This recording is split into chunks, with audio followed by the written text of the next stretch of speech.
ఎందుకంటే ఇప్పుడు నేను చెప్పబోయేది అబ్బాయిలకు మాత్రమే. అందుకే అబ్బాయిలు జాగ్రత్తగా వినండి. మీరంతా ఇప్పుడు డిగ్రీ చదువుతున్నారు.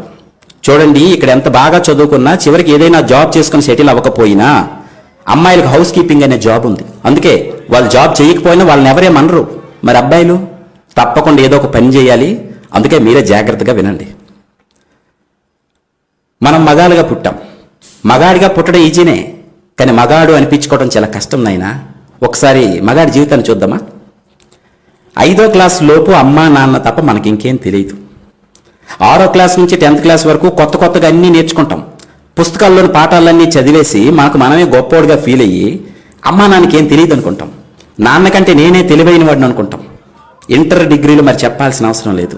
కుర్రోళ్ళం అయిపోయాం. కాలేజీలో అటెండరు, స్వీపరు, వాచ్మెన్ ఇలాంటి వాళ్ళని చూస్తే చాలా చీప్గా కనిపిస్తారు మన కళ్ళకి. ఇలాంటి పనులు మనం చస్తే చేయమనుకుంటాం. జీవితంలో ఏదో పెద్ద పొడి చేస్తాం అనుకుంటాం.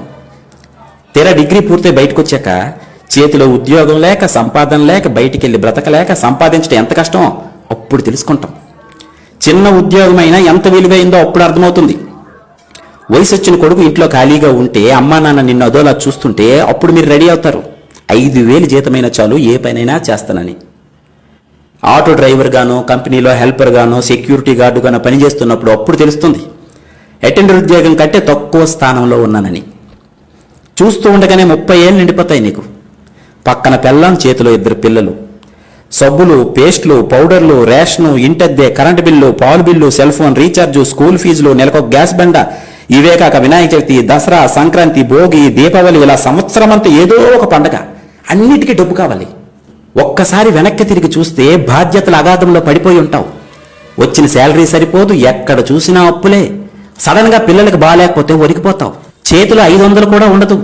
జీతం రాగానే ఇస్తాను, 500 ఫోన్ పే చేయరా అని క్లాస్మేట్ ఫ్రెండ్కి ఫోన్ చేస్తావు. డబ్బు సంపాదించడం ఎంత కష్టమో తెలుసుకుంటావు. ఇప్పుడు కాలేజీ రోజుల్లో అన్నీ నీకే తెలిసని ఎగిరిపడే నీకు 30 ఏళ్ళు నిండితే గానీ అసలు జీవితం అర్థం కాదు. అంతలోనే నీ పేరెంట్స్ ఈ లోకం విడిచిపోతారు. అప్పుడు తెలుస్తుంది నీకు జీవితం అస్సలు విలువ. కూలి పని చేసైనా నీ తండ్రి నిన్ను ఎలా పెంచాడో గుర్తు చేసుకుంటావు. ఊరంతా బలాదు తిరిగొచ్చిన అమ్మ ఎలా భోజనం పెట్టేదో గుర్తొస్తుంది నీకు. అప్పుడు ఏడుస్తావు, బయ్యో తొక్కలో లవ్వని అమ్మాయి వెంట తిరిగి అది మోసం చేస్తే ఏడ్చావు చూడు, అసలు అది ఏడుపే కాదు. అమ్మా నాన్న పోయాక ఇప్పుడు వస్తుంది చూడు, ఇది అసలు ఏడుపు. తెల్లారితే ఈఎంఐ కట్టాలి, అప్పులు వాళ్ళు ఫోన్ చేస్తుంటారు, సమాధానం చెప్పలేక ఫోన్ స్విచ్ ఆఫ్ చేసుకుని పడుకుంటావు, కానీ నిద్ర పట్టదు. ఇంట్లో కూరగాయలు ఉండవు. నీ దరిద్రం చూసి భరించలేక అప్పుడు నీ పిల్లం ఒరే చేతకాని దద్దమ్మా, పడుకోవడానికి తప్ప ఇంకా దేనికి పనికిరాని ఎదవు నువ్వు అని నిన్ను పక్కింటోడితో పోల్చి పొడుస్తుంది చూడు, అప్పుడు వస్తాయిరా మీకు నడుము నొప్పి, మోకాలు నొప్పులు. నవ్వకండి, ఇది నిజం. ఇదే జరుగుతుంది మగాడి జీవితంలో. ఇప్పుడు అనిపిస్తుందిరా నీకు, చీ దీనమ్మ జీవితం, అసలు మగాడిగా ఎందుకు పుట్టానురా అని. పెళ్ళం మీద కోపంతో ఫ్రెండ్స్తో కలిసి మందు తాకడం తప్ప ఇంకేం పీకలేవు నువ్వు. నీ కష్టాలన్నీ సిట్టింగ్లోనే ఫ్రెండ్స్తో షేర్ చేసుకుంటావు. అప్పుడు నిన్ను ఆదుకుంది 10వ 12వ సహాయం చేసేది క్లాస్మేట్సే. అందుకే గ్లాస్మేట్స్ ప్రతి మగాడికి చాలా అవసరమైనప్పుడు ఆదుకుంది వాళ్ళే.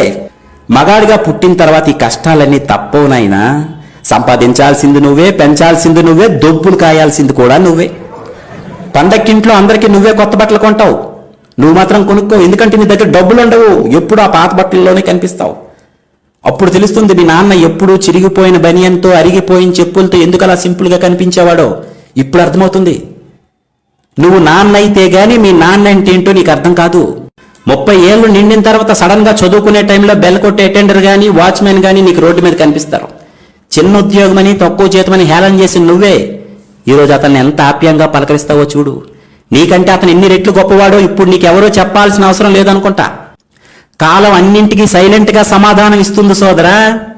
ఇది అర్థమైన రోజు నుండే నువ్వు బ్రతకడం ప్రారంభిస్తావు. ఇక నుండే నీ అసలు జీవితం మొదలవుతుంది. ఇవన్నీ ఏ క్లాసులోనూ మీకు నేర్పరు తమ్ముడు. ఇక నుండైన వయసులో పెద్దవాళ్ళైన మీ నాన్నని, అటెండర్ని, వాచ్మెన్ని తక్కువగా చూడటం మానేయండి. గౌరవించడం నేర్చుకోండి.